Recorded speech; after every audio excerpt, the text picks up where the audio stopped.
Good afternoon. Welcome to the first Tipping the Pain Scale event. We are at Shaw University in Raleigh, North Carolina. I hope you all had a chance to watch the film before you joined us for this panel so that you have a context for some of the conversations we're getting ready to have.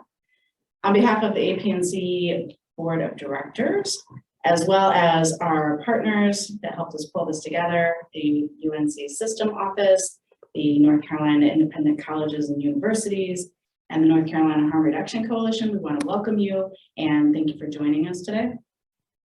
Thank you to Third Horizon Strategies, the APNC staff, and of course all our panelists for being here with us in this space and time to have some of the conversations we're getting ready to have. We appreciate you all helping pull this together and then also sharing with us today. So we're honored to kick off the series today at Shaw University. We are happy to be able to host this event, especially on February 1st. Today is Black History Month. We are at Shaw University. We have students and panelists from Shaw here with us today. So we're delighted that they hosted us, as well as were ever gracious with all of the logistics changes, the starts, the stops, the changes in policies that they have and we have to be able to host an event like this during a pandemic. So special thanks to our friends at Shaw as well. Before we kick off the panel, you might recognize the man sitting next to me, Joseph Green from the film. We welcome Joseph with us today. I don't know if they recognize me with the mask on, but that's what that was the reveal that was happening there. So Joseph is going to pick up from the film and kick us off. I think we've managed to talk him into maybe doing a little something. Doing a little something, a little dance.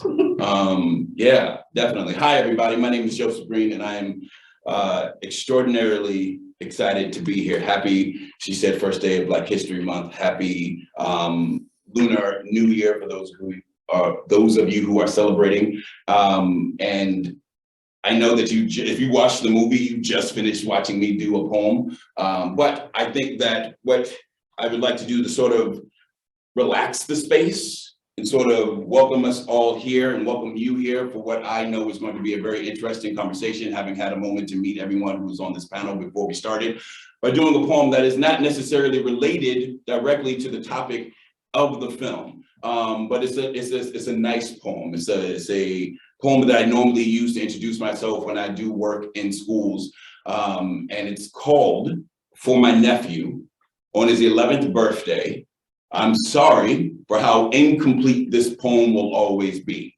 At which point most middle school students say, was that the entire title? And I say, yes. Anyway, the sun will come out, not always tomorrow. At times it will rain for weeks. It will seem like lifetimes. Your uncle has known monsoons. I have faced them straight for you. So when I tell you, like your grandmother told me, that this too shall pass, you will know I mean it. You're so cool. Keep that. It is always those who do not care what the world says that create cool. It is always those who do not care what the world says that create cool. Be cooler than I was. I ran, stereotyped first into the skewed acceptance of the popular kids. It eventually left me unraveled. I am now proudly all poetry and nerve endings. Be you. It'll be easier in the end. Rebel against two-dimensional standardized test confines. Be bound only by the infinite depths of your mind. Embrace the barbed wire paradox of existence. Inhale, relax, get up, keep moving. Time is coming for you. She's already here. Try not to break anything you love. Most times it'll be unavoidable. When given the option, make love only, make love often. Hate will deplete your God-given reservoirs of optimism and hope. Cynicism is a coward substitute. Even when clever, it never builds relationships, only barriers. Ignore everything I said so far in this poem, or don't. It was always your choice and it never was. Some will say that everything that happens for a reason. Others will say it is already written. It is all absurd. Happiness and blessings are not seeds planted in fields of what you think you deserve. You will only ever find happiness in the things that you do. Do something greater than yourself, and above all else, find something to believe in. Cameron, that's my nephew. We will always be half-winged angels, imperfect and incapable of flight. my angel, jump anyway, dive every day for the possibility of feeling the wind of greatness across your face just once in this life. Love, your Uncle Joe. Wow. And it is with that sentiment that I invite you all to this space. None of us come to this space perfect. We are all half-winged angels trying our best to fly through this life. And we are going to have a wonderful conversation. And we look forward to being challenged by your questions and offering you something that maybe will help you get through one more day. So with that, I am passing the microphone back over to our illustrious Mistress of Ceremonies. And I'll see you in like 10 seconds. Yeah, we clap. Yeah. It definitely says insert reaction to Joseph's performance. So well done. My notes really do say that. Insert reaction. My reaction is thank you. I am grateful for that sentiment. I see why you picked that as opposed to some of the things that you did that are directly related to the movie. I think that's a great way to get us started. Before we introduce our panelists, I want to remind us why APNC decided to do this right now in this way. We're all sitting in a space where we don't know exactly how to fix where we're at. We're all sitting in a new space and time. We're all struggling through a lot together. For those of us who work with young people, who work with substance use disorders, who work with mental health, we're all trying to figure out what this means now. What now? We knew where we were before all the COVID pandemic started. We're all trying to figure out where we're at right now and where we need to go. We have a lot ahead of us, so COVID has been hard on all of us in the field and as humans. So we're carrying with us all of our personal sadness, grief, struggles, and we are also, for those of us working in the field, working with that every day and trying to figure out how do we come out on the other side of this better than we came into it. I think we can all agree that in human services, addiction prevention, treatment, recovery, and harm reduction, all of us have been, our field has always been under-resourced. There's never enough people to meet the need. And what we know now is that the needs are much more than they ever have been. And so with that sentiment, I don't think any of us at the table today, and hopefully no one in the audience, is really gonna say that they know exactly what needs to happen, because nobody knows what needs to happen. I think we're all trying to figure it out together. So from that space of vulnerability, sharing, trying to imagine where we want to be when this is done, I invite you into that space, and this is why APNC decided to do that. A part of this is that the voice of people who are impacted by these challenges, people who are on the front lines working with people, have to be amplified and shared with our leaders. So I know that this last couple of years has been really hard for everyone, for our legislators who have been in the State House dealing with all the legislative work, sun up to sunset for months and months and months. Same thing with our leaders in the public service space. They have been working tirelessly. What that means is it's been harder for them to really connect in an intimate way and hear and learn from us. That means us who are working in the field and us who are impacted by the problem. And so we decided to do this in this space. I wish we were in person together for these conversations, but know that APNC is taking your voice and we are amplifying that and sharing it with our officials and our elected leaders. So that's the intent. So what comes in is what we're amplifying and sharing in these arenas. Please, if you haven't had a chance to go online, there's a survey. So please do share with us. That is how we will consolidate information and rise up issues that are most felt in each area to the top. So please share with us, and I can promise you that that voice and that sentiment will be shared and amplified. So that's my promise to you. I think this time and space, what we've seen is harm reduction is finally getting some of the understanding and recognition for the service that it is. I think that's a different space and time. So our partners are Harm Reduction Coalition with us in this environment today too. And I think nobody would say that we had solved or we knew how to solve the addiction crisis before COVID happened. And we certainly don't know how to do it now. But together, I think we can figure it out. And so it's in that space that APNC is hosting these events. And we hope that you feel safe enough to share that with us, and that you trust us enough to speak on your behalf and for you. That's the sentiment that we bring every single day in our work. So with that, I want to kick us off into our panel. I was fortunate enough to spend some time with Joseph today. I'm going to introduce him first. He brings his authentic self to everything that he does. That is undeniable. I want to build on that momentum as we go into the panel. So Joseph Green, of course, was in the movie. He is a motivational speaker. He is an educator, a trainer, a professional storyteller, an award-winning spoken word poet, and a person in long-term recovery. Our next speaker to the right is Curtis Taylor. He is the executive director of APNC, called the Alcohol and Drug Council of North Carolina, the acronym, APNC. He is a longtime advocate for people in long-term recovery, including embracing all of the pathways to recovery, expanding the service array. He is a longtime champion of this work, and also an alumni of Shaw University, and he certainly serves them well. For those of you who have worked with Curtis, there are many of us. We see that from him every single day, and we are proud to have him on the panel. He can tell you more about himself when he introduces himself as well. To the left of Curtis is John Michael Harris, who I am happy to say recently came to work at APNC as the Director of Scholastic Recovery.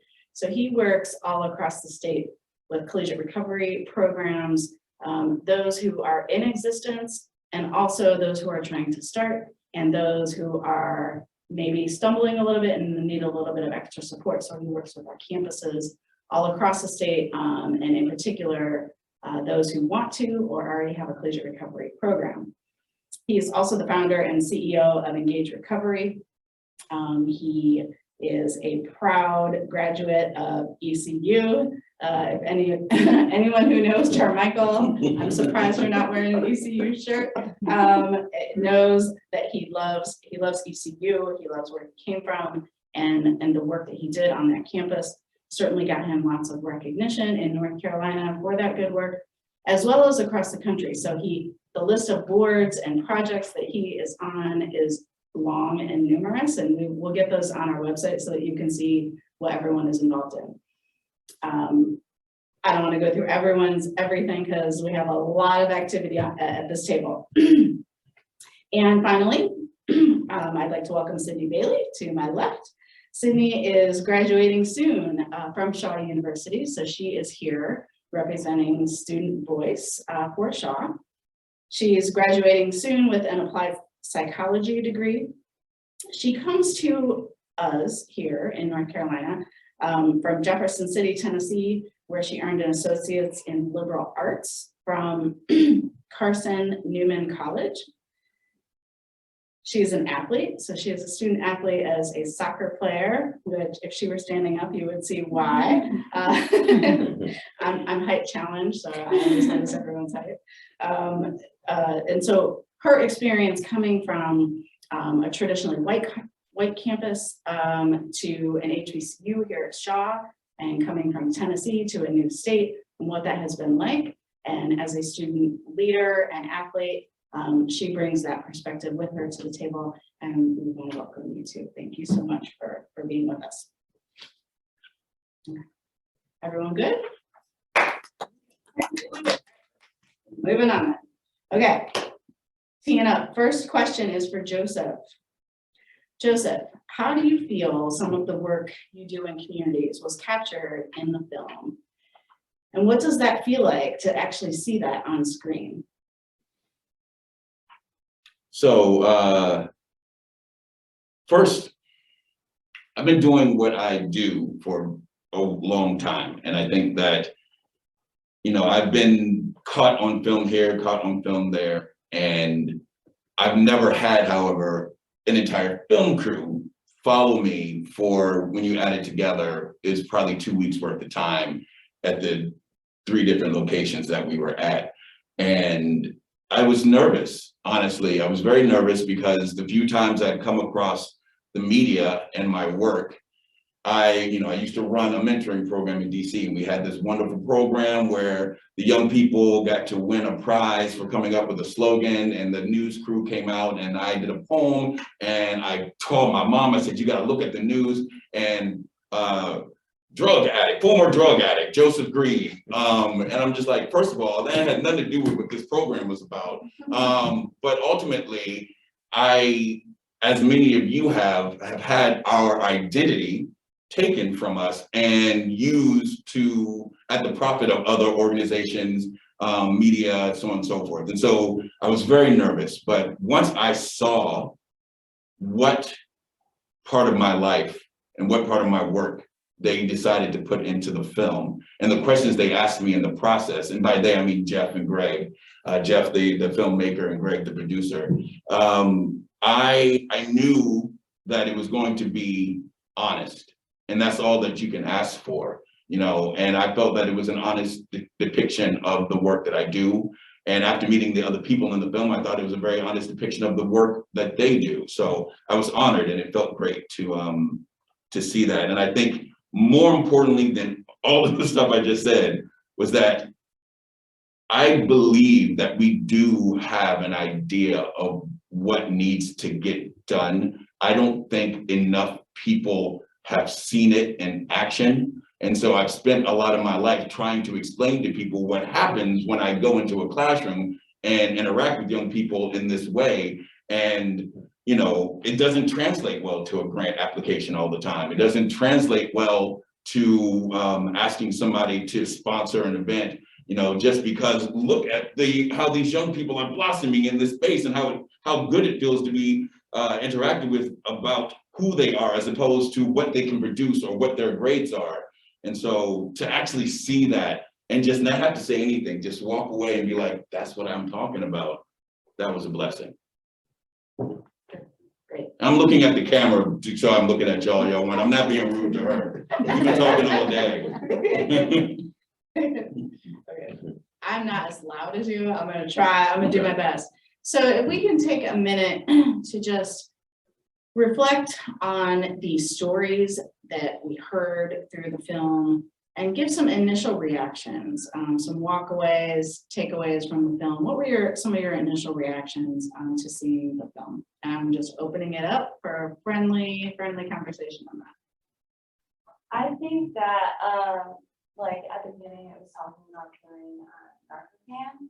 I think that's really important to have an option to where college students know about and can go to get some, because on the college campuses I've been to, there's so many students doing all types of drugs, all types of like drinking, and I've seen people passed out and not knowing what to do.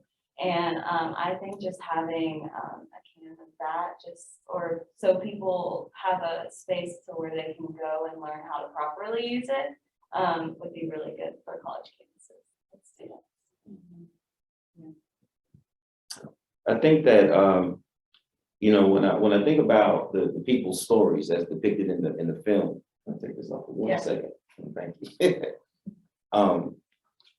The first thing that hits me is the resilience.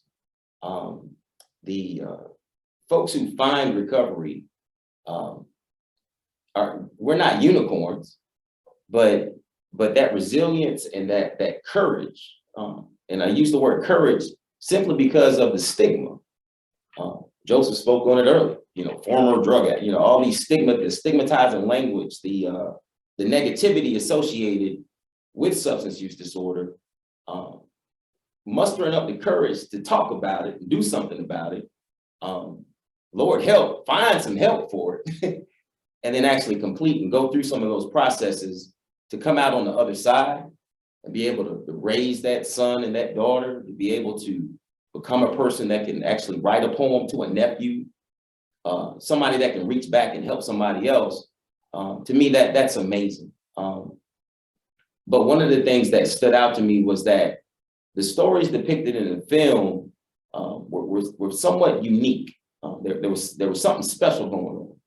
And I couldn't help but think about that there are so many people who find long-term recovery who maybe their story isn't so unique, but they deserve the chance to get help. They deserve for their story to be told just as much as anyone. Absolutely, just as much as anybody.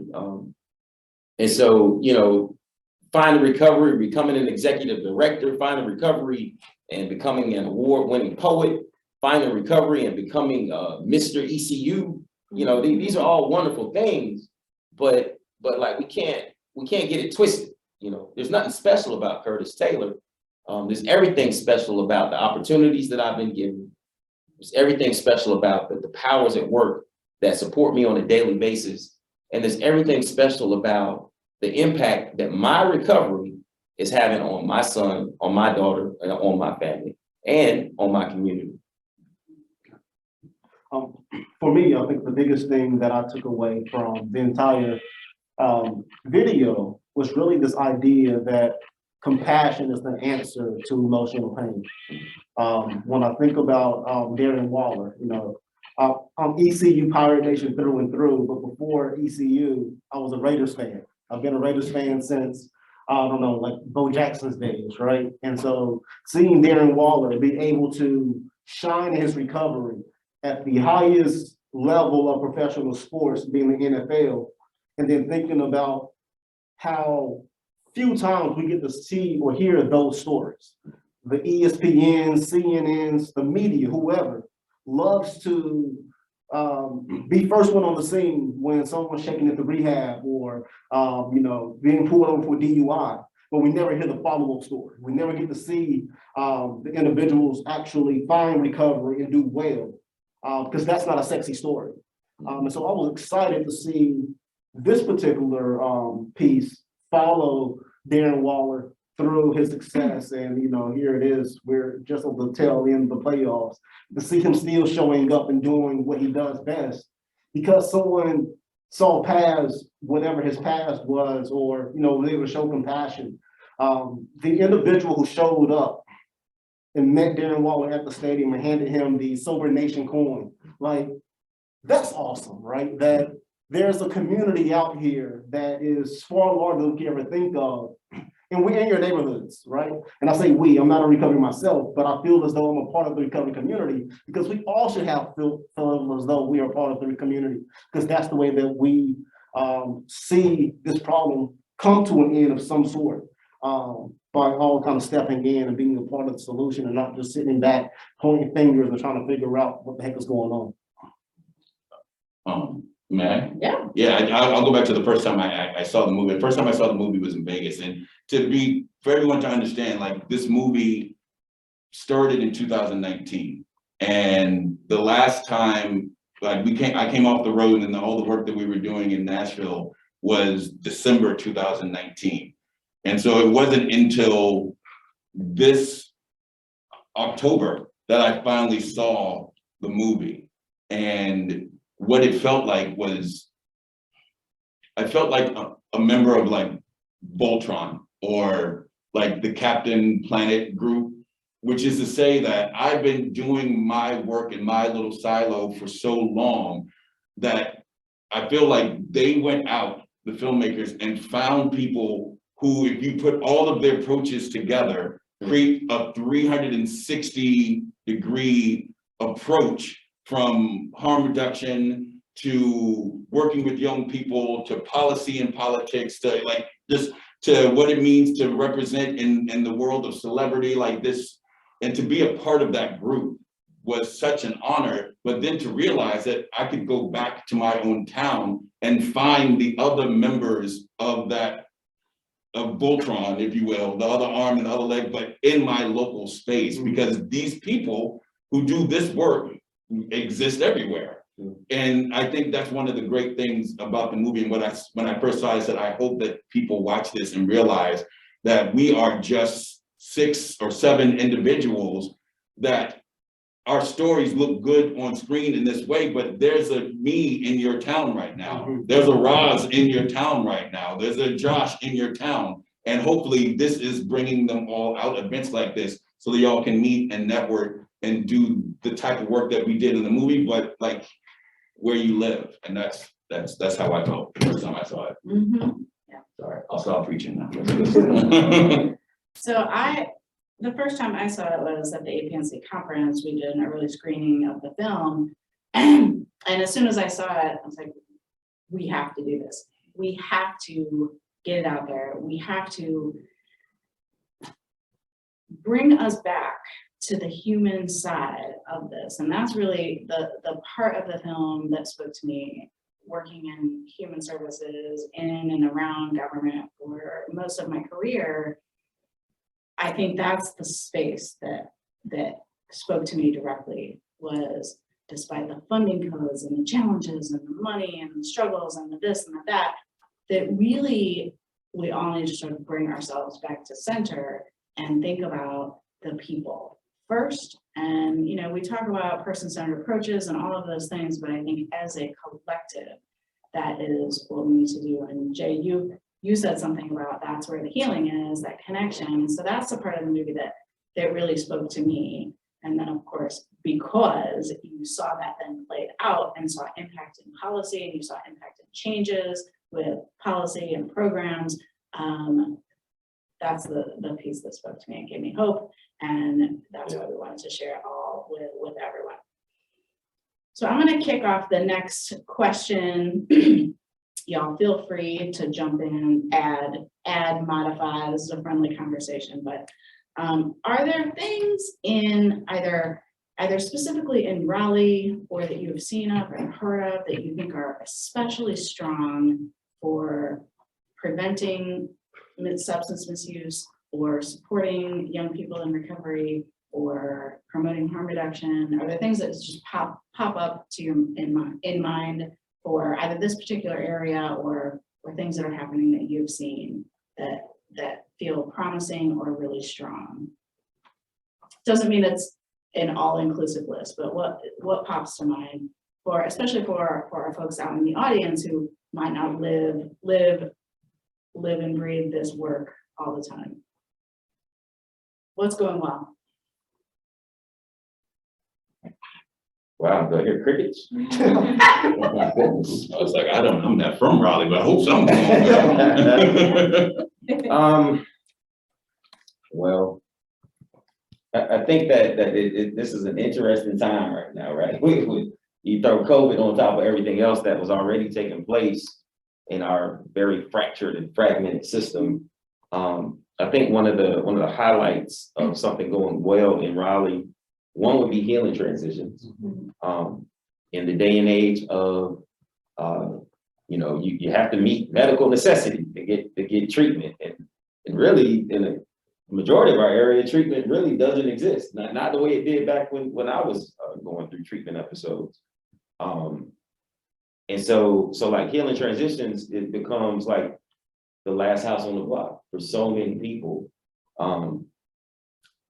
Along with healing transitions, I would think Oxford House, especially in this Wake County area, is huge. Can I interrupt you? Can you explain what healing transitions is? Yeah, absolutely. I'm putting it together, but it's a clear, Yeah, so healing transitions is technically it's a therapeutic community. Okay. But it's a homeless shelter / treatment facility, a TC, if you will. We got to have our acronyms, right? Mm-hmm. And but like almost anybody and everybody, as long as you are either a Wake County resident, or I think even as long as you're brought there by a resident or whatever, then you qualify.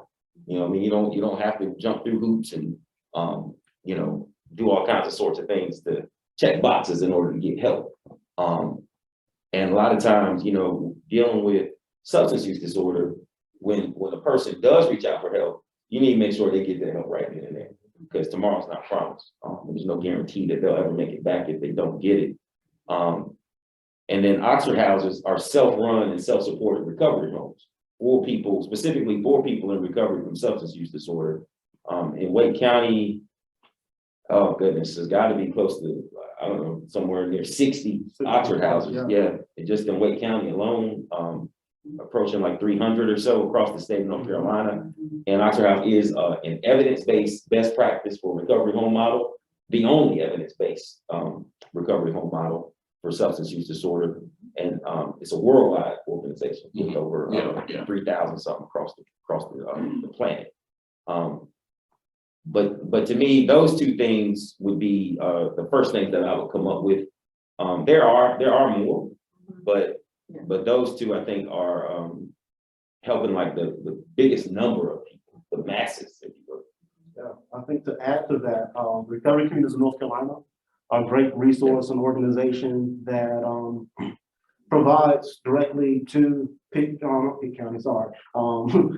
County, but also provides resources to other counties across the state as well. And then the Recovery Alliance Initiative is also one that it's kind of in this area, but really does bring about folks from all the different silos from across the state to talk about the real issues. In fact, it's probably where I met Curtis in one of our early meetings. And you really get to the heart of some of these challenges and large things that we're talking about, and then breaking those down into smaller pieces and putting teams in place to address those issues at the heart. And so I think, again, in addition to those two that Curtis spoke of, I think those two organizations are doing really great work. And then ultimately it's the people, right? I mean, organizations are made up of people. And so when you really talk about what's being done and how it's being done, who are those folks that are willing to step up and get their hands dirty and actually show up and do the work? And you know, that list of folks here in this area is endless. Did you want to put down on that? Well, like, I don't know. But like, I feel like in Raleigh, like towards college students, there's nothing really appealing, I guess, to make them want to go into recovery. Like since moving to Raleigh and going to Shaw, I've seen a major increase in not just students, but also other people like who are struggling with substance abuse. And I believe like just creating proper programs to reach certain age groups would be more effective than just everyone as a whole collectively. I do want to mention briefly that so the very first recovery high school in North Carolina opened in Charlotte, North Carolina. That's the Emerald School of Excellence. But now we have a recovery high school open here in Raleigh. Wake Monarch Academy is open and running. And associated with the recovery high school is created a whole youth network of recovery community. I'm trying to remember the name of the meeting. Alternative peer groups. Thank you, Jay. And so the culture is shifting in that direction. So hopefully that will, continue to flow and reach the college community as well. I just wish I even do that, because like just coming here and being here for 2 years, and like I've heard none of this, and so I feel like if like people were to put it out there more, it would be able to grasp more. I'm glad you shared that. Absolutely. I'm sorry, I interrupted you. Yes. What, you interrupted me? I thought I did. Oh, no. You can't, no, what you said was as important as what you just said. It wasn't an interruption, it was a transition. Yes, sir.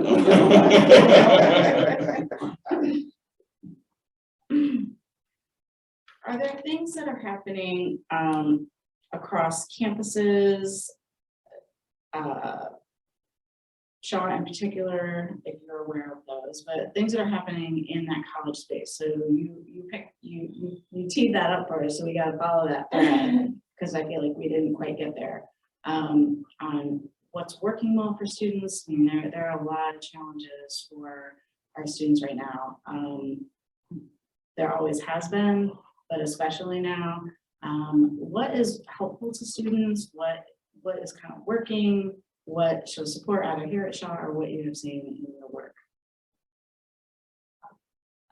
So here at Shaw, like kids who get caught with any type of paraphernalia or drugs, they usually have to, they're sanctioned to therapeutic services here on campus, so they won't get in trouble with the school or lose scholarships or like housing. I think that's really good because it redirects the problem and the issues. And those who, like, we also obviously have programs for students who aren't mandated to go to any of these services, but the environment is really non-judgmental and obviously confidential. We have a bunch of other services, like you can get like individual counseling, group counseling, and if things happen like that they believe that they can't fix just through therapy, they'll give other resources. I think it's really interesting though. Shaw has a program, so like from 8 to 5 they can go to the therapeutic services. But like after hours, they can like contact the campus police if they need anything, or like their RAs. But I find really interesting is that we have an app that we use. It's called Timely Care, and that's where people can go there for help if they have medical or mental health issues that they're facing in that moment, and they'll get help right away. And it's no cost to any of the students here on campus. It's completely free. And I think that's really interesting that we have that. But yeah. That's cool. Pretty cool. That's great. You know, I think about, and it sounds like what you're referring to is what I see happening in a lot of other campuses, where students who violate the code of conduct or have some issue are referred to motivational interviewing resources like Basics, which is basic alcohol screening for college students. So it's a specific program that is designed to help students right where they are make a decision about what it is that they're doing, whether it be with alcohol, cannabis, basics and K6, or any other substance for that matter. And really allowing the student to kind of drive the direction of what kind of happens next. You know, I know that for a lot of universities, it's about, hey, these are the policies, these are your choices, here are the consequences based off your choices, but the ball is in your court to do what you feel is best. But then also here's the resources as Sydney referred to say, hey, if this is the choice that you're willing to make or wanting to make, these are your options that you have in order to seek help or provide opportunities for your peers, or, you know, whatever that looks like. You know, talk about Shaw University, but here also in this area, kind of the greater Triangle area, we have collegiate recovery communities in Durham, over at North Carolina Central, also at in Chapel Hill, at UNC Chapel Hill, NC State. You know, these collegiate recovery communities have been popping up all over our state for the last 11 years. And now, you know, with the partnership of the North Carolina Systems office, you know, we are supporting 13 grant-funded schools, as well as probably another 8 or 9 programs or initiatives across our state in both the community college level, as well as our private schools, like a Duke University or Wake Forest. You know, Shaw's not yet on that list, but we're always working with the schools in the area across the state to identify what resources best work for that campus and then provide appropriate steps to get them to where they're trying to get to when it comes to scholastic recovery.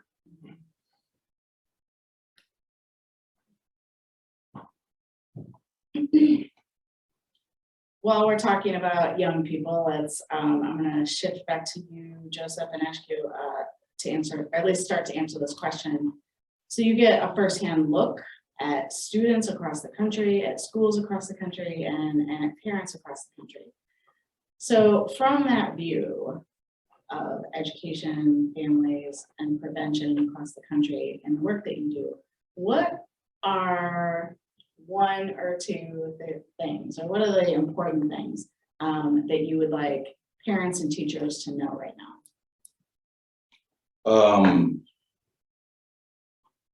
Teachers, thank you. Start there. An immense amount of gratitude for continuing to operate in what has been an unfortunate environment that seems to forget or devalue your worth in the process of educating our young people. Parents, thank you. As a parent of an 8-year-old and a 2-year-old and many more adopted young people throughout my career, it's really hard being a parent, period. It is even harder being a parent in a pandemic. It's being harder being a parent in a world where the influences of our children are in their pocket and they're not friendly and we can't see them or stop them. So I want to start by saying what you're doing is the job, and being present is the job, and please give yourself that much credit before we get into like and now let's add this on top of that, and now let's say this on top of that, and so on and so forth. The next thing, even before we get to that, is to take care of yourself. Intentionally create space so that you are the best version of yourself, because as someone who has worked himself into the hospital with fatigue and other overwork related stresses and injuries, you can't be there for other people if you aren't there for yourself. And this is one of those gifts that gives twice, because when we start to take care of ourselves, we model how to take care of ourselves to the people around us, especially our young people. My son was introduced to meditation because I meditate. I was introduced to drinking after work because that's what my parents did after work. And that became my way of dealing with undiagnosed mental illness. And lastly, because this list could go on and on, but I'm gonna cut off and I'm gonna let all of these other intelligent folks jump in on this. I would say what your young people are feeling is real. It's not them being young, it's not a phase. If your child is stressed by school, the fact that school doesn't earn money doesn't make the stress any less real to them. You ask students often, I ask students, why are you, how did you start taking Adderall the first time? He's like, so that I could get a good grade on a test, so that I could stay up. It wasn't so I could party. And then it became, you know what? Now I am in this. I'm finding these things to be futile. Now I'm going to use this for something else. And then when this is not good enough, I'm going to find something harder, and so on and so forth. So the gateway drug was actually school.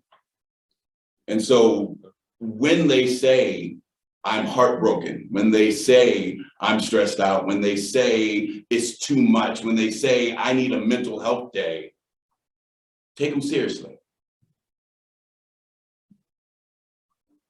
Good stuff. Good stuff. One of the things that I would point out, simply because a lot of folks may not have ever heard of this information before. You know, there are resources for parents, for teachers, for everybody. You name it, any adult that comes in contact with you, there are resources for you to help you have these all important conversations. You know, being present means communicating, and pretending as if something's not going on or something doesn't exist. That's not being present. That's not being real.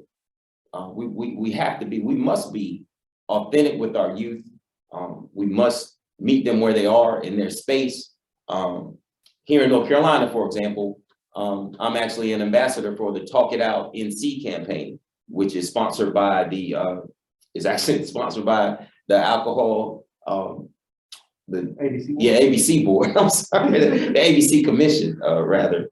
The folks that sell the alcohol in our state. We are a controlled state, and so some of the profits earned from those sales go specifically to help prevention efforts in our state, so that young people aren't finding themselves addicted to certain substances at 12, 13, 14 years old. TalkItOutNC.org has a wealth of information. There's videos, there's talking points, there's facts to help drive a meaningful and impactful conversation between a parent and their child, or an adult and any youth, a coach and the players on their team, you name it. It's up there for you. So you don't have to feel unprepared to go. I mean, some of these conversations, you know, be real, might seem a little bit uncomfortable, especially if you've never done it before. But the reality is that we must find a way.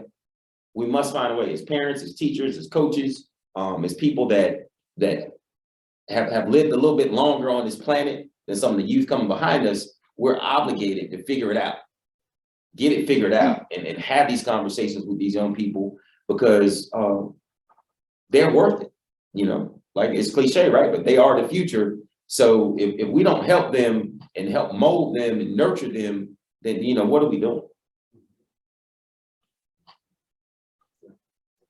I think to piggyback on just the both of them there, you know, teachers in particular, you know, they're educators, they're social workers, case managers. They're wearing so many hats at the moment, and always have. I can think back to, you know, my childhood, and the folks who were the biggest influences in my lives went back to, you know, after my parents, my teachers and my coaches.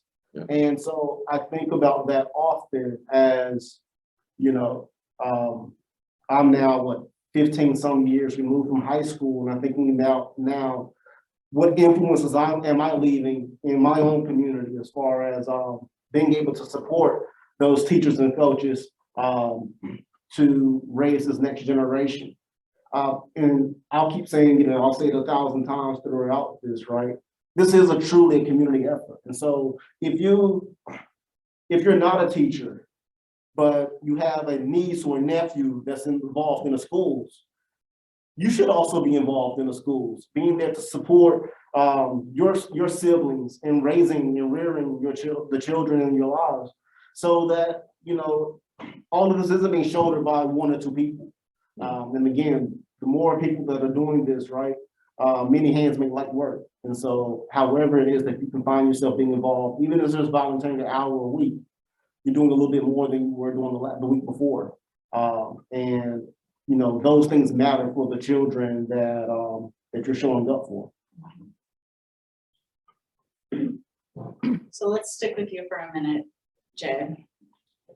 Can you talk about, so we keep saying systems, and I know what I mean when I say systems. You might hear something different, and the person at home might hear something entirely different too. Can you talk for a minute about kind of systems as a concept, and how the everyday person can get involved to make that better, or to improve it or strengthen it? Right. Systems is a large concept. And I'm a sports guy, and that's a system in and of itself. But if you think about, I'll just use football for example, just because it's on the top of my brain at the moment. You have your offense, you have your defense, You also have special teams, but you also have the, the training staff and the water boy and the ball boy. Everyone on the field has a job to play in that particular moment. And, in society, it's very much the same way. When we talk about whether it be prevention, early intervention, treatment, recovery, harm reduction, these are all systems that work together to support the individual. In the same way that, everyone on the field is working together to win the game. And so what I always like to say is, we all have an opportunity to get involved, to show up. Your expertise may not be able to kick a 60-yard field goal, but you can hold the ball, or you can draw up the play to make sure that at the end of the day, you get the ball from one end of the field to the other end of the field and ultimately win the game. And so when you talk about what it looks like to be a part of a system in substance use and, supporting people who use drugs, you might not have a clue about anything else we're talking about, but I assure you that someone in your community is dealing with something. And whatever it is that your gifting is or your talent is, just by showing up and offering an ear, or, if you can donate some extra clothes to your local Oxford House, you're a part of the game, you're a part of the system. Taking food to a food bank is a part of the system that is ultimately going to work to support, even if just one individual, and helping them to get the support and help that they need. Can I jump on that? Yeah. Okay. Love the analogy as a writer. And I was like in my mind, and then this person is this, and then this person is that person. I think, but I think the thing that basically it boiled down in my brain was we all have roles to play, right? I am not going to get on the field and run a touchdown. I sound like I've never played a sport in my life. I watch football a lot. I'm not going to go and score a touchdown because I don't have the physical attributes to do that. So let's use that as an analogy to the people who are out in these streets and are experts in the work that is being done.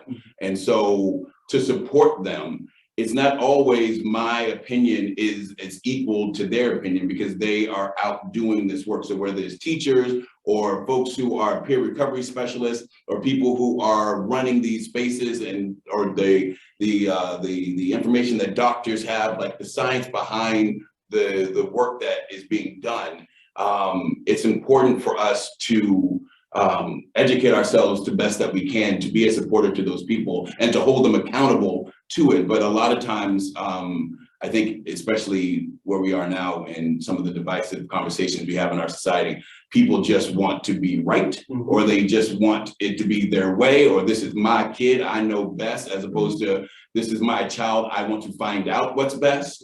And I just wanted to, when we think about being a part of a system, it's understanding that sometimes as a parent, I have to ask somebody, what I'm doing is not working. Can you help me? Can you show me somewhere? Sometimes the hardest words for a person to ask is, and I know I come from a very proud family, military folk from the South, can you help me? Or I need help are very difficult words to ask for. So there's no point in there being a system with all of this information if we're not willing to go out and participate in that system. So I think that's what I'm trying to say. I'm encouraging folks to go out there and use the system, and then you'll see where there are cracks and holes and where you can fit in and where you can support. But yeah, and don't wait until you need it.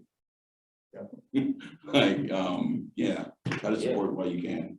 I like that. And also, don't judge the folks that need the system. Jay talked earlier about compassion. We're just so quick to judge one another. And the fact of the matter is that none of us are perfect. Nobody has all the answers. Nobody does everything right 24 hours a day. I applaud myself if I get something right once. Right? That's a win. That's a win today. So, you know, point blank, none of us are any better than or any less than any other person on the entire planet, regardless of race, socioeconomic status, nothing, none of that matters. We're all imperfect human beings. And so we'll get where we're trying to go. We'll experience a lot more healing in this community if we just simply stop judging each other. You know, just not I don't want to say give each other a break, but try to understand where somebody's coming from. Pain is real. Pain is real, whether you feel like it's valid or not. When that individual is experiencing pain, mental, emotional, physical, they're looking for a way to get out of that pain. And so we got to be there for one another and help figure out solutions to the pain. The name of the movie, well, tipping the pain scale, right? So like we got to understand that I don't want to hurt pandemic, right? It's not an opioid epidemic. It's not none of these labels we want to give it. Is people don't like to feel uncomfortable. People don't like to be in turmoil. And so it's human nature for us to try to find a way out of it, whatever that means. So have compassion on your fellow man. And just the last, not the last thing, obviously, but just to bounce off the last thing you said, that judgment is also a response to pain and uncomfort. I feel bad, or I don't understand, or my dad was an alcoholic, or I've seen these folks on TV on the street, and it makes me feel bad. So you're bad and you're wrong, and I'm going to ostracize you. And that's my reaction to that feeling that I have. And so I don't want you to give me a break as much as I want you to ask me a question, right? And maybe I'm not in the place to answer that question when I'm in full active addiction and I'm trying to find my way out, but there are many people who are out.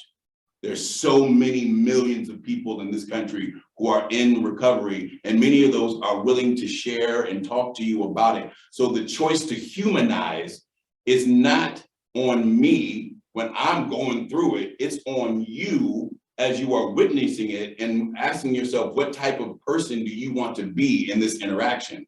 Do you want to be someone who judges and walks away, or do you want to be someone who seeks empathy and compassion and understanding through actually getting to know a person and understanding that they are going through a circumstance of the situation? And I guarantee 100% to you that somebody in your family is going through the same thing, whether they are willing to tell you about it or not. It is touching everybody.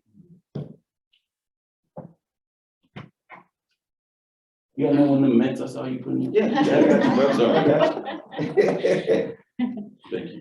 Okay, so I'm gonna do one last question, and then I want us to take a moment and go out to the audience and take some audience questions before we wrap up. This question is, in light of what we saw in the movie, where we saw how actions can change policy, we saw folks getting denied, care denials, remember that part? And then that led to a policy change because APNC helps drive the field and the practices forward, but also works on creating better health policy. Does anyone have thoughts, and open up to the audience to chat in with us, let us know. Is there a policy or something that is either on the books or on the way that you think needs to change? Yeah, better or worse, think needs to change? I think for the betterment of our state, we need to expand Medicaid. Should I say it again? Say it again for the people in the back. We need to, close the coverage gap, right? That's the more politically correct way to say it. But yeah, I mean, when we think about the hundreds of thousands of North Carolina citizens without any health insurance whatsoever, who would all of a sudden now at least have some support, some semblance of support through the Medicaid system, just simply by accepting this government program. Yeah, it's a shame. To me, it's a shame. Curtis, the second you said that, multiple people chimed in, yes. So we have a resounding agreement. Beautiful. what we do know is that people with mental health and substance use disorders are disproportionately impacted. Yep. So you said hundreds of thousands, 400,000 in North Carolina. Yep. Of that 400,000, it's not a randomized mix. We know that people with mental health and substance disorders are overly represented in that 100,000 or 400,000 Absolutely. folks, right? So that's why you hear our people talk about it. That's why it's so important to close that coverage gap. I would say from my perspective, I'm not going to pick out any particular bill. We're getting into session now. There's going to be plenty of those come in my way, but going into this space, I will say, and I don't know if anyone can make it more clear or help me amplify this, any policies that go through that are related to mental health and substance use right now should have a singular focus to expand access, remove barriers. That should be the primary focus. So what you will see from us, I do this all the time, but anything that has anything punitive, you want to see any enforcement bills. What you want to see is to an equal and ideally greater extent help going out. How, if you are clamping down on enforcement mechanisms, we better see a whole lot more help coming in at a minimum. So every policy that goes through right now should be about opening up access, increasing access to help, not about restricting it or putting more rules and regulations on top of it so that people can't get there. If I could add to that, this is maybe the lens that I see coming from DC in the DC metropolitan area and living in DC through the 80s and 90s. But I would be remiss, especially here, first day of Black History Month and a panel of all Black folk, and not say that there is still damage to communities that are not going to be able to benefit from the insurgence of this new opioid money, this pharmaceutical money, and the idea that we would only be using this money in a particular space for a particular community and not going back and making right the wrongs we've had as a society when punishment was the only option. When you say, like, how does a father, how does a son become a father when the father was removed from the family? Well, that family is now a part of our society. So how do we go back and try to serve those spaces? And it can't just be a forward question, right? We can't just ignore everyone that is in jail right now for certain charges that they would not be in jail for now. The people are making billions of dollars on, there is a lot more to do than just expanding access to recovery services. And you say it, and I love the way you say it, like, we are in human services, and all of that needs to be in the conversation. And I have a sneaking suspicion of the demographic of the 400,000 people that are not being covered by Medicaid in North Carolina or other spaces that are predominantly, because we're talking Medicaid here, poor, brown, and Black people. And so it's not just a question of, do we need to do Medicaid because it's a good thing? Why the heck isn't it just happening? And what are the things that are keeping it from happening? Because it ain't money, because we can build bombs, we can build tanks, we can build whatever we need when we need it. We can give everybody in this country money all of a sudden during the pandemic. But if we need to get everybody on Medicaid, then that's too much. The budget's gonna break. So I think that has to be a part of the conversation also. I'm gonna say that every week. And I would be, remiss if I, absolutely everything you said, remiss if I didn't mention that our Department of Health and Human Services does have a senior level executive in now, Victor Armstrong, working on exactly these issues. Awesome. Yeah, and that's Thank you for sharing that. They created that, and he's the perfect person for that role. The department also has in this last year been funding some things that are specifically kind of innovation projects to get at some of those harms and then help create a pathway forward. So that good work is happening. We just need to get deeper in it, and stay there, stick and stay there Yeah. until. Thank you for sharing until that. we get there. Okay, so I'm gonna open it up to everyone who is graciously joining us online. Let us hear from you. What questions do you have for me or any of the panelists that we can answer? I will say, Morgan here running the computer. I'm right next to the microphone, so I am so sorry if I am way louder than everybody else. First, I just want to read y'all a comment that someone left because I think it's just really kind and I think brings again just why we're doing this. So he said, it is refreshing and motivational to see other professionals stand up and share that they are recovering individuals. I have shared my story and been told by colleagues that hearing me share what I've been through makes them cringe. I have also had colleagues tell me it is eye-opening to hear that I have been there and to see where I am today. I love seeing professionals stand up to stigma and own their story. Good stuff. So we do have a question from our friend Ken. He wants to know, Joseph, do you have any examples of schools that have taken consistent steps to incorporate resilience into the curriculum? And how can prevention and recovery advocates work to influence schools to make these changes? So there are examples. I'm not going to list off like specific schools right now, but I think what it is an understanding by certain people in administration that prevention, intervention, recovery are not these silos that stand by themselves. That in any school, there are young people who have not used yet. There are people who are currently using. There are people who need to be in recovery immediately.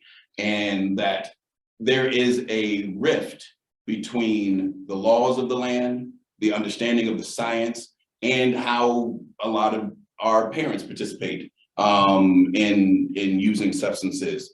And the schools that I have found that are making the most change or are affecting that space are ones that don't just preach to the kids. They bring the parents in, they bring the community leaders in, and they allow for people with lived experience to speak. They allow, they create space for young people to be mentally well. There are schools, there's a school in California that I had a pleasure of going to. They have an entire wing of the school that is just a mental health unit. They have a psychiatrist, a therapist, or psychiatrist on whenever the school is open. Young people can make appointments. They can also just go and get away, and they're not accused of trying to skip class and so on and so forth. I mean, it's regulated, but it's understood that drugs and alcohol are not the problem, that they're the wrong answer to the problems that young people are dealing with. And if you don't create space for that, then you can't really affect change. And so, yeah, the schools that understand the importance of mental health and are the ones that are winning. And it's not about a number of 0 kids using drugs, because that's also a problem. And this is the last thing on my soapbox. Like, the reason why it's such a problem is when I go and I try to sell a prevention program to a school, it's free typically because the state or somebody else is paying for it. But it's like, well, if I bring in this prevention program, then I'm admitting that people in my school are using drugs. And then we have a whole nother problem. And the reality is, like, you already have that problem. If you don't want to say it, say that, but don't say that, this program will introduce the problem. Because it's your young people that came and brought us here in the first place. So that's my 2 cents. Sorry, thank you. I'm saying, so I feel like I talk too much sometimes. No, I appreciate it. I got one head shake and a thumbs up. Great. Great job. Thanks for the affirmation. Joseph and I were talking over lunch, actually. This just pops into mind with this question about there are lots of ways to step in with kids, and certainly there are lots of prevention programs that have those resilience things built in. To what extent schools are using those, to what extent they have access to prevention people to come in and do it, their teachers or internal staff trained to do it it varies. But we were talking about the opportunity for schools, and this gets at resilience, to come from first from a caring space when a student is starting to exhibit some sort of problem. If they're skipping class, if they're not showing up, if their grades are slow, if there's something going on with the student, rather than going first to the punitive, 3 strikes, you're out, to step in and say, tell us what's going on with you and figure out where you can help them. Because what that does is it creates an understanding for that student that people care. And that is the first step in resilience, is understanding that, okay, there are people who I can trust, who care about me enough, who will show up and follow up for me. And then there are lots of models for schools for really in that space, creating sort of councils so that young people not only learn those resilience skills, but they sort of share it with others, and they practice it, and they practice that compassion with each other. Those are the things quite often in this space that part of resilience is figuring out not just how to, tough your way through it, because that only lasts for so long. It's figuring out how to care for yourself through it. And unless you have someone showing you, that to you, and many of our kids don't have anyone showing that to them, they're not going to be able to show it to themselves. And so, that's kind of a long answer to your question, but go ahead, Joe. No, it's a good answer to the question. I don't build prevention programs anymore. I used to run prevention programs. I used to build prevention programs. I don't even really dig the word unless I'm trying to write a grant. I do wellness programs. When you think about what prevention is, it's you in front of a child trying to block something. Abstinence is the most important thing. Abstinence is the most important thing. When you're trying and concerned about the wellness of a person, you're turning and you're looking at them and you're asking them what's wrong. Why are you trying to get to the thing that I'm trying to keep you from getting? And it becomes in and of itself prevention. We talk about protective factors. We talk about putting these things in place for young people to be able to withstand the storm, but then we don't admit that there's a storm. And when you talk about it on the collegiate level, I've sent so many young people off to college having never had an example of but no one ever talked about responsible drinking, right? Like you can't talk about it because this is high school. And if we talk about responsible drinking, then we're telling you that drinking is something that you might do one day. Yet we all know that there's a law when you turn 21, you can start drinking. But when you're 18 and you're at college, we all know in our society, that's what we do there. But we're not going to have that conversation until we need to put you into a recovery program. Mm-hmm. And so that we skip the resiliency part. We skipped the lessons part, and we were just like, hey, we got them out of high school without doing drugs. I didn't do a drug, alcohol, or cigarette until I was 19 years old. I was the president of the Youth Alcohol Drug Abuse Prevention Program. But it didn't teach me how to live, and it didn't teach me how to be resilient. And the programs that are doing that are the ones that are succeeding, in my personal opinion, because it's a continuum of health. Now, we talk about continuous service and recovery space. It's a continuum of health, because if I've learned to be healthy in my youth at home, then I can take that healthy to college, and then I can take that healthy to my adulthood. Mm-hmm. Now we're trying to figure out how do we get them in college, and how do we get them as adults? Yes, that's really important. We need to keep talking about that because we ain't giving up on nobody. But let's back up a little bit. And where do we have them in their full attention for 12 years? You're sort of getting at the next question that was asked. So I'm going to read you what was asked, and then I think it picks up perfectly where you left off. It says, the film ends with a powerful quote by Archbishop Desmond Tutu, which captures the foundation of primary prevention practice and serves as a reminder of the lens through which we should frame all discussions of addressing substance use across the continuum. There comes a point when we need to just stop pulling people out of the river. We need to go upstream and find out why they are falling in. The question then, how do you propose we go further upstream to address the root cause of the pain of, substance use and addiction? So our friend Angela echoes the problem, but interested, I would love for someone to have an answer to that. I mean, I have a response, but I was just talking a lot, so if anybody wants to jump on, feel free. Let's see, there are so many ways that we could go with this. Going back upstream. So I guess the first place I'm going to start is going back to our systems. We already have a lot of things in place to be able to go back upstream, right? We have community coalitions working all over the place. We have lots of prevention folks out there working. We have lots of community health workers out there working. We have lots of assessments happening of what's going on in the community to figure out exactly that thing. I think sometimes what we miss is in all those various sort of silos, depending on which bucket, which neighborhood, which entry point you're coming into, we kind of spend more of our time analyzing what that looks like than we do doing something about it. Sometimes we don't bring those pieces together. So I would say bring the pieces together across all the partners and funding streams first. So that's the first thing I would say. The other thing that I would say is sort of going upstream is some of what I thought was powerful about this movie was that connection point. And we've heard this planted all throughout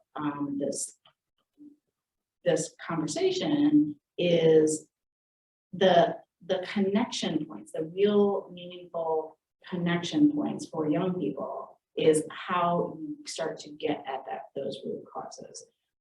It's making the connection, it's sitting with young people, showing them that yes, we do care. Let's create a trusting space for you to be able to share what is going on. And that's how we end up starting to roll back to that space. Now, there's at one point in time, you would ask me this question, I would have said, we need more money.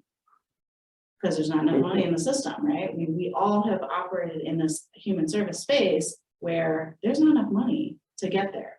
There is enough money to get there.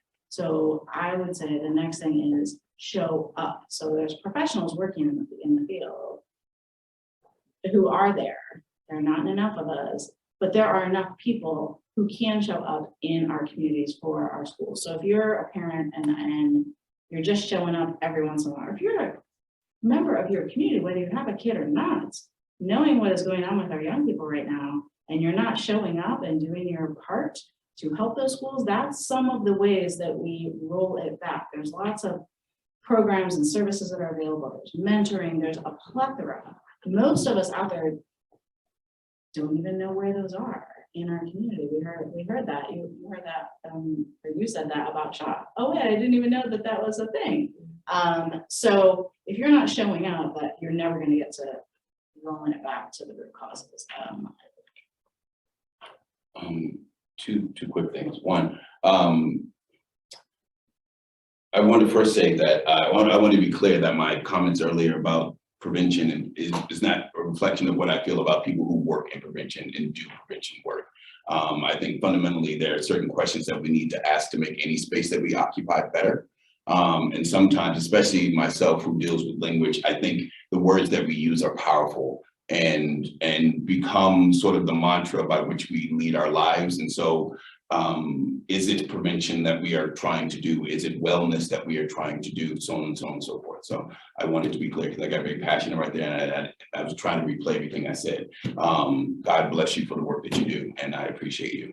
The other thing about upstream, I think that we have to understand that there are cultural differences in the world, and that it's super important to make sure that we are either doing our best to make the people who we have available to us culturally competent about the communities that are in our in our jurisdiction, or we are actually going and finding people who represent that community and putting them to work in their communities.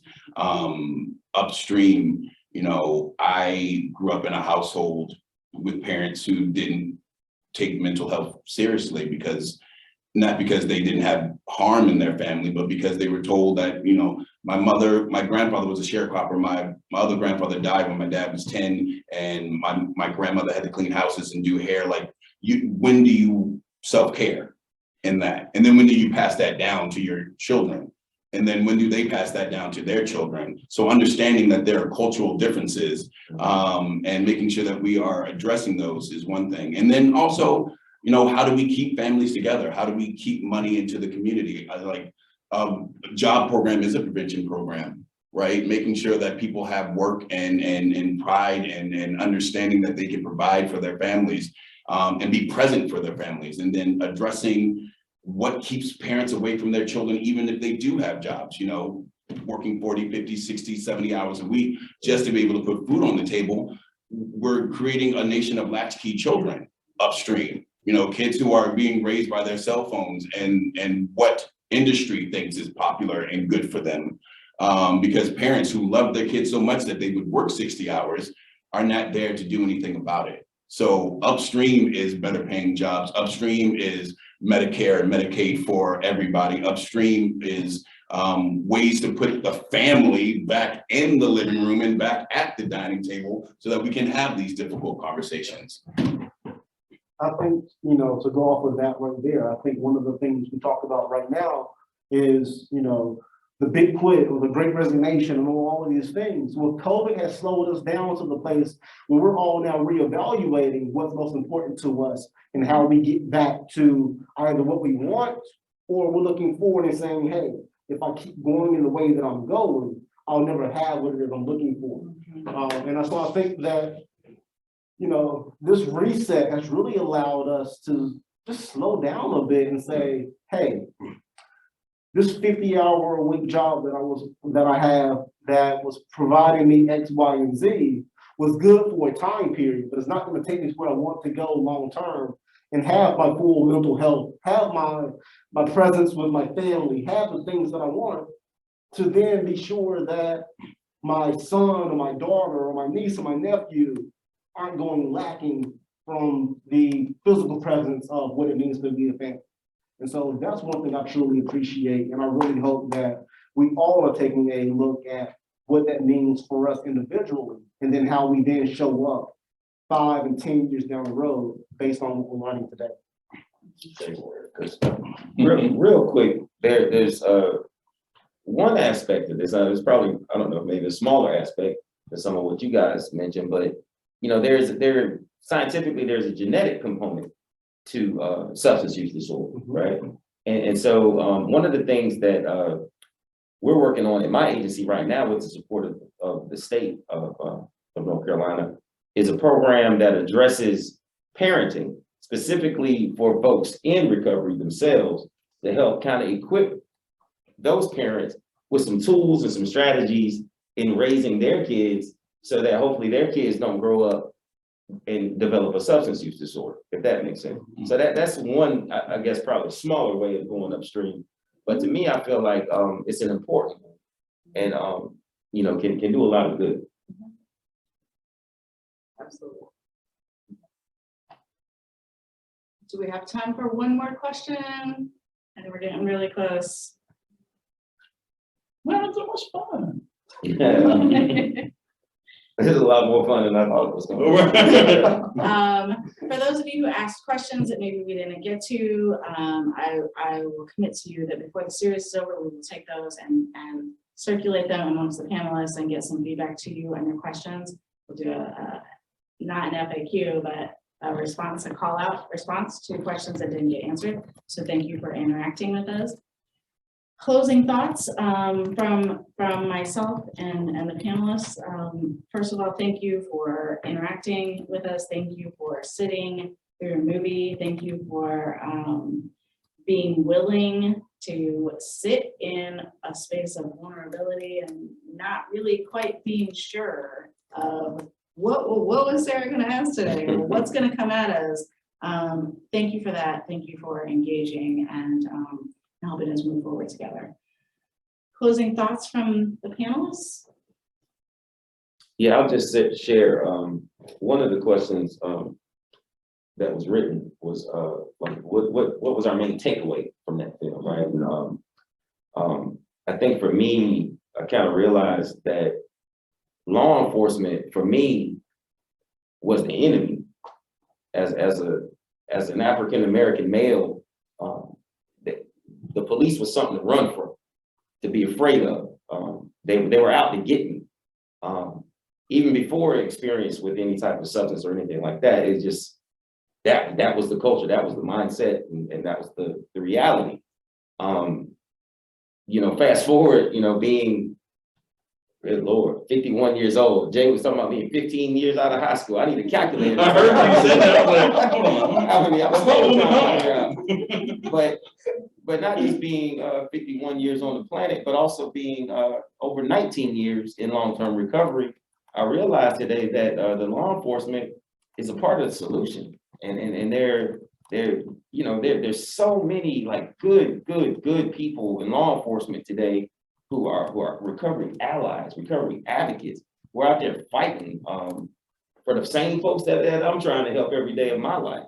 And that was meaningful to me. Just seeing that the young man in the film, it kind of just resonated that within my spirit that, wow, you know, we've come a long way, or I'll say I've come a long way in my thought and thinking processes, in that, you know, I seek out those relationships today, those partnerships. There are some incredible sheriffs in the state of North Carolina doing some amazing work and helping tons of people. So that kind of stood out to me. And we need to expand Medicaid. Thank you.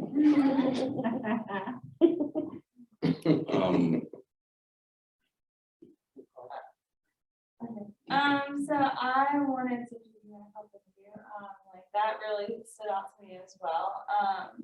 And growing up, or growing through my college experience, I never knew if police was there to actually help when something was happening or like what. But if someone you know is going through something, please contact for help. And if you have stuff on you and someone is overdosing, the Good Samaritan Act really does protect you and protect them as well. So, You know, I go back to the idea that, you know, it doesn't matter who gets the credit if we get this thing right.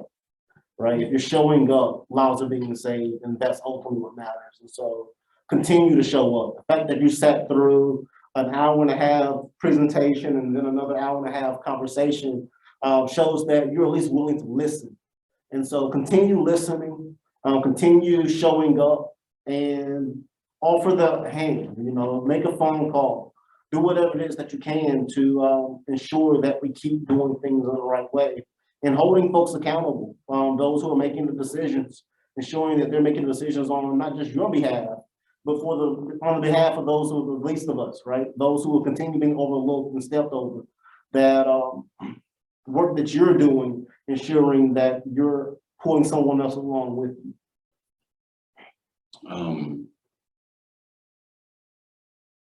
If you have time, you can go out and you can pass out Narcan.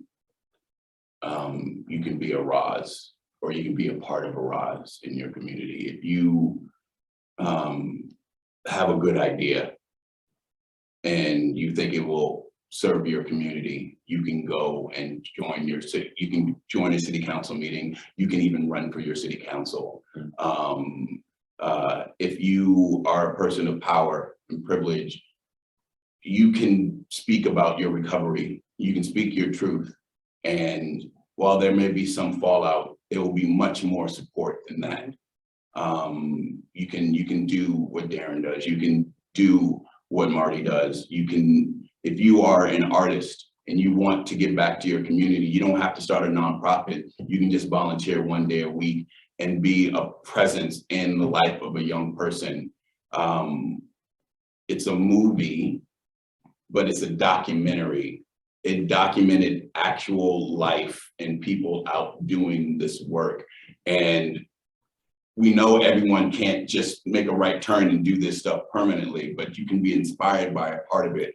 And if you've been hesitating or waiting or wondering, go, now is the time. And if you watch this movie today, when you have the access, please share it with somebody else. And thank you to y'all and our crew. Yo, you don't want to show yourselves? No? That's it. Thank you to our fabulous hosts, Shaw University, as well as UNC System Office, our partners, Harm Reduction Coalition, and North Carolina Independent Schools and Colleges as well, for pulling this together with us. Thank you for our inaugural, the first panel out of the gate. So thank you for doing that. Thank you for joining, and please fill out your survey. I promise you, we will take that and we will share it in the legislative session and with our policy leaders. So please share what you want to see, what's important, and how you're experiencing things in your community right now. Thank you. Cool.